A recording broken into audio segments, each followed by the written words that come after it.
are you going to be? And if you'll notice, I'm not asking what are you going to do, but who are you going to be? I'm asking you about how you plan to live your life every day.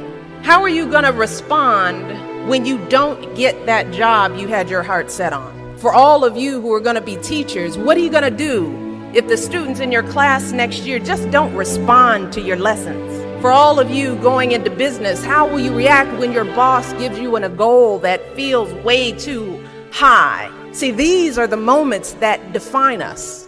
Not the day you get the promotion, not the day you win Teacher of the Year, but the times that force you to claw and scratch and fight just to get through the day. The moments when you get knocked down and you're wondering whether it's even worth it to get back up. See, those are the times when you've got to ask yourself, who am I going to be? And I want to be clear, this isn't just some vague platitude about building character. In recent years, we've actually been seeing a growing body of research that shows that skills like resilience and conscientiousness can be just as important to your success as your test scores or even your IQ.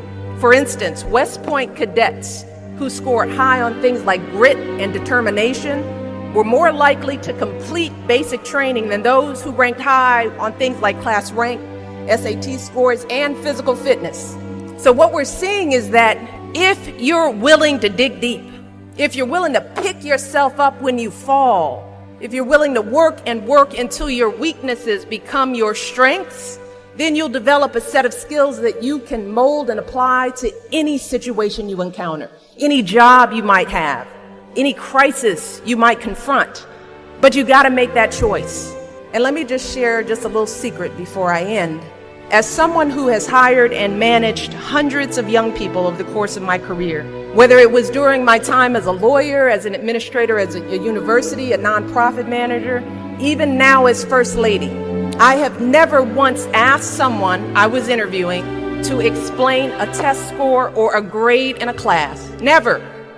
I have never once made a hire just because someone went to an Ivy League school instead of a state school. Never.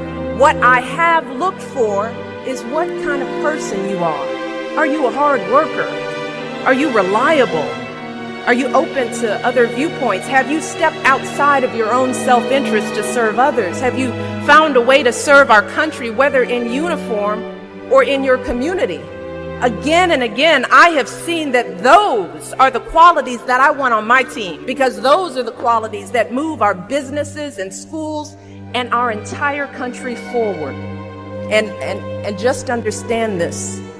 Those are the qualities that you all already embody. They're the values you learned from your parents, from the communities you grew up in.